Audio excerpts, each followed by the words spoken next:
अस्सलाम वालेकुम प्यारे दोस्तों, क्या हाल है आप सबके। उम्मीद है सब ठीक होंगे। अल्हम्दुलिल्लाह मैं भी अब बिल्कुल ठीक हूँ। तो जी थोड़ा सा इंसिडेंट हो गया था। तो ज़िंदगी में ये जो अप्स एंड डाउन है ये तो चलते रहते हैं और वो मैं आपको व्लॉग के एंड में बताती हूँ कि मेरे साथ हुआ क्या था। सबसे पहले तो मैं यहाँ पे बना रही थी कलेजी और अल्हम्दुलिल्लाह कलेजी इतनी मज़े की बनी थी ना कि मेरे हस्बैंड जो गोश्त और ये चीज़ें देख के ना ज़रा मुँह बनाते हैं वो बड़े खुश हुए थे। और खाने के बाद उन्होंने कहा कि ये आपने मेरे लिए सालन रखना है, मैंने कल भी यही सालन ही खाना है। तो ये मैंने अपनी नंद के घर भी भेजा था और उसके बाद हमने भी बड़े शौक़ से मज़े से खाया।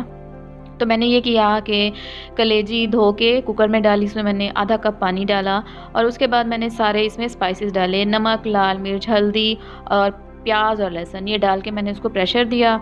2 से 3 मिनट लगे होंगे और कलेजी जो है ना बिल्कुल सॉफ्ट हो गई। उसके बाद अब मैंने इसकी बुनाई की है ऑयल डाल के और आटा भी गूँध के मैंने रखा हुआ है। तो जैसे ये अच्छी तरह से भुन जाएगी ना तो मैं इसमें दही ऐड कर दूँगी। और वैसे हर किसी का कलेजी बनाने का स्टाइल थोड़ा-सा डिफरेंट होता है, तो मैं एक ही रेसिपी फ़ॉलो नहीं करती। जैसे ही मेरा दिल करे या मुझे सहूलत लगे मैं वैसे ही बना लेती हूँ। तो दही जो है ना कलेजी में काफ़ी ज़्यादा जाती है, वो इसलिए कि क्योंकि ग्रेवी सी जो होती है ना वो बड़ी मज़े की लगती है और अच्छी भी लगती है, क्योंकि पानी-पानी वाली कलेजी खाई नहीं जाती। कुछ लोग बनाते हैं शोरबा टाइप सा भी बनाते हैं, मगर इसमें ना भुनी हुई कलेजी ही अच्छी लगती है। तो क्योंकि वैसे ये होता है कि यूजुअली हो ये रहा होता है कि हर दफ़ा ईद पे ही कलेजी बन रही होती है, मगर जब आगे पीछे बने ना कि किसी और मौके पे तो फिर बड़ा मज़ा आता है कलेजी खा के। तो ये है कि अब भुनाई हो जाएगी तो इसमें मैं डालूँगी कसूरी मेथी और पिसा हुआ धनिया। धनिया मैं फ्रेश ही पीस के डालती हूँ और कसूरी मेथी और धनिया इसका टेस्ट बहुत ही अच्छा आएगा। तो अब इसमें मैं डाल रही हूँ जी मेथी और धनिया। ये डालने के बाद इसको थोड़ा-सा भूनेंगे और इसमें हरी मिर्चें ऐड करेंगे। हरी मिर्चें मैंने काट के डालनी है क्योंकि पानी तो इसमें मैंने ऐड करना नहीं है। तो ये होगा कि हरी मिर्चों का फ्लेवर इसमें अच्छी तरह से आ जाएगा। तो अगर आपने इंस्टेंट हरी मिर्चों का टेस्ट लाना है ना तो आप इसको कट करके डाल दें।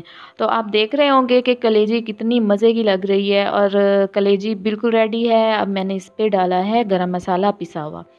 तो जी मेरे साथ क्या हुआ था मैं आपको बता दूँ कि अब अल्हम्दुलिल्लाह मैं ठीक हूँ, मगर इससे पहले मेरे हाथ पे कट लग गया था, मैं आपको दिखाती हूँ। और इस वजह से मेरा व्लॉग भी नहीं आ रहा था क्योंकि मैं घर का कोई भी काम नहीं कर पा रही थी और डॉक्टर ने सख्ती से मना किया था कि आपने पानी से बचाना है।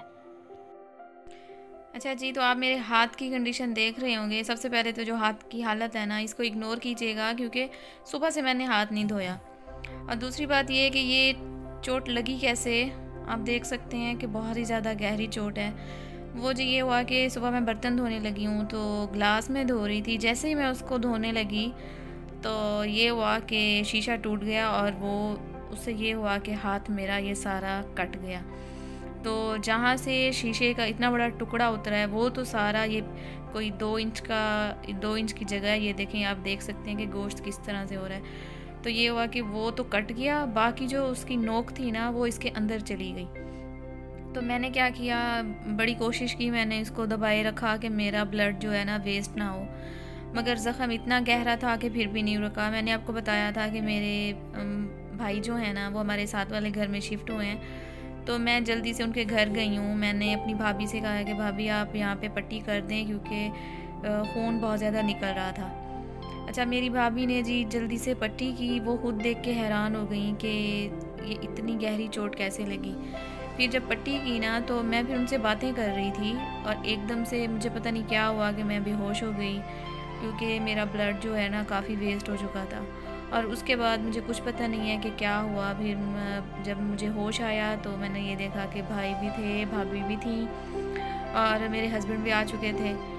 फिर मैं हॉस्पिटल गई हूँ, वहाँ से मुझे इंजेक्शन लगाया। ये ज़ख़म जो है ना ये उन्होंने साफ़ किया और उसके बाद एक इंजेक्शन लगाया और फिर मैं घर आ गई।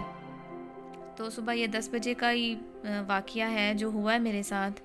और अब ये है कि ना तो मैं नमाज़ पढ़ सकती हूँ और ना मैं मुँह धो सकती हूँ, पानी वाला कोई भी काम मैं नहीं कर पाती। और उन्होंने यही कहा है कि आप कोशिश करें कि एज़ सून एज़ पॉसिबल ये ड्राई हो जाए। और एक क्रीम दी थी लगाने के लिए तो वो भी मैं लगा रही हूँ, मगर इतना कोई गहरी चोट है, इतना गहरा ज़ख़म है कि ये देखिए स्किन बिल्कुल उतर चुकी है और हड्डी सी नज़र आ रही है। तो बस आप लोग मेरे लिए दुआ कीजिएगा कि जल्दी से मैं ठीक हो जाऊं, क्योंकि बच्चे मेरे छोटे हैं और उनके लिए इतने दिन तो मैं बैठ नहीं सकती। घर के काम और फिर खाना पकाना आप सब लोग जानते ही होंगे, तो बड़ा ही मुश्किल है। तो बस दुआ कीजिएगा मेरे लिए कि सब कुछ जल्दी से ठीक हो जाए और ये मेरा ज़ख़म भर जाए। इसका पेन भी बहुत ज़्यादा था और ये है कि बस गहरा सा कट आ गया। तो आप लोग भी अगर आप शीशे के बर्तन वॉश करते हैं ना तो थोड़ी सी एहतियात करें, क्योंकि कुछ पता नहीं होता। बाज़ दफ़ा ये होता है कि बर्तन एक्सपायर हो जाते हैं और पता भी नहीं होता, काफ़ी पुराने होते हैं, कोई अच्छा मटेरियल यूज़ होता है नहीं होता। तो ये वाला जो मेरा सेट था ना, ये वाटर सेट था, तो इसके सारे गिलास ऐसे ही टूटे हैं कि हल्की सी ठोकर लगी और ये गिलास गया। तो ये वाला भी बस धोते हुए टूट गया और मुझे कुछ पता ही नहीं चला। तो आप लोग भी बस अपना ख्याल रखें और खुश रहें।